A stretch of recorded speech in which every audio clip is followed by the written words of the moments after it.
উত্তর সিকিমে বেড়াতে গিয়ে মর্মান্তিক দুর্ঘটনা, লামা টেনে খাদে পড়ল পর্যটকদের গাড়ি, মৃত্যু মা ও মেয়ের।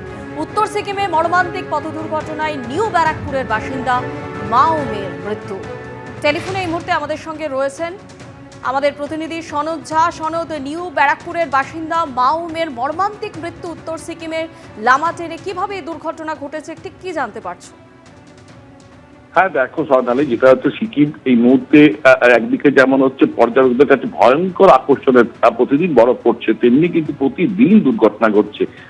গতকাল সন্ধ্যা ঠিক 6টা থেকে 6:30 নাগাদ এই মর্মান্তিক দুর্ঘটনা ঘটে উত্তর সিকিমের লামা টেন, যেটা এই যে 6 জন টুরিস্ট নিয়ে নিউ ব্যারাকপুরের অভিজিৎ ঘোষ, অমিতা ঘোষ এবং এই যে শোভন শাসমল, যে তাদের যে পরিবার মারা গেছে, মোট 6 জন তারা আমিটার থেকে রোলের যাচ্ছিলেন এবং সেই লামাটেনের কাছেই কিন্তু গাড়িটা আচমকাই নিয়ন্ত্রণ হারিয়ে সেটা কিন্তু খাদে পড়ে যায় এবং স্থানীয় বিশেষ করে চালকরাই কিন্তু স্থানীয় মানুষরাই উদ্ধার করে। তারপরে পুলিশ আসে এবং দুজনের মৃত্যু হয়, মা এবং মেয়ের, এবং মর্মান্তিক মৃত্যু হয়েছে এবং সেখান থেকে পাটনা গ্যাংটকে আজকে পোস্টমর্টম হয়ে মৃতদেহ পাঠানোর চেষ্টা হচ্ছে কলকাতায়। কিন্তু এই দুর্ঘটনার ফলে এক শোকের ছায়া নেমে এসছে যেইভাবে দুর্ঘটনা ঘটেছে। কিন্তু একটা জিনিস যে প্রতিদিনই দুর্ঘটনা ঘটছে, সিকিমের পর্যটক পরিবেশ যেমন খুব ভালো হয়েছে, তেমনি কিন্তু আচমকা ধস হচ্ছে এবং রাস্তা ধস হচ্ছে, যে কারণে দুর্ঘটনার এই যে নিয়ে দুর্ঘটনার সংখ্যাও কিন্তু ক্রমশ বাড়ছে। এটাই উদ্বেগজনক। স্বর্ণালী, ধন্যবাদ সনদ। জিনাতের জঙ্গল সফর শেষ, আনা হচ্ছে কলকাতায়। বাঁকুড়া থেকে আলিপুর জু হাসপাতালে আনা হচ্ছে বাঘিনীকে। আলিপুর জু হাসপাতালে কয়েকদিন পর্যবেক্ষণে রাখা হবে জিনাতকে। এই মুহূর্তে আমাদের সঙ্গে রয়েছেন আমাদের প্রতিনিধি পার্থপ্রতিম ঘোষ। পার্থপ্রতিম, কি জানতে পারছো, কখনোই বাঘিনীকে আলিপুর জু হাসপাতালে নিয়ে আসা হচ্ছে?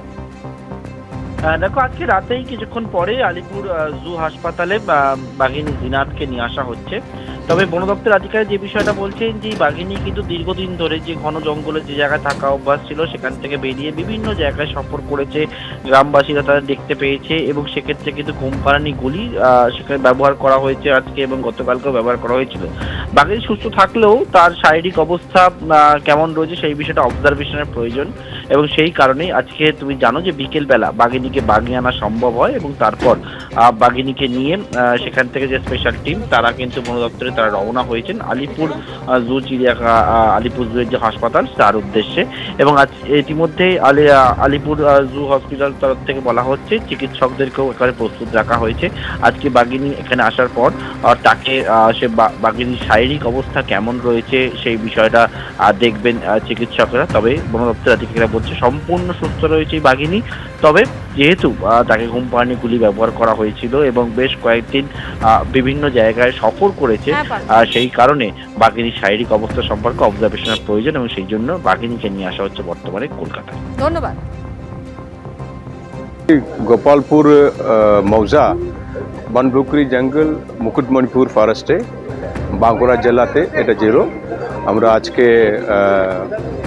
বিকাল 3:55 আমরা ডাটিং করে অ্যানিমেলটা সুস্থভাবে আমরা ক্যাপচার করে আমরা নিয়ে যাচ্ছি সেফ কাস্টাডিতে।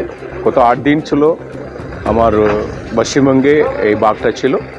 এই বাঘ মানে সত্যি অনেক সবাই অনেক মানে এফোর্ট দিয়েছে, আমার টিম ওয়ার্কের মধ্যে ছিল উইথ মানে ফরেস্ট, পুলিশ, সিভিল অ্যাডমিনিস্ট্রেশন সবারই হেল্পে আমরা এই কাজটা করলাম। আমরা একটা সেফ কাস্টাডি নিয়ে যাচ্ছি। বাঘটা খুব সুস্থ।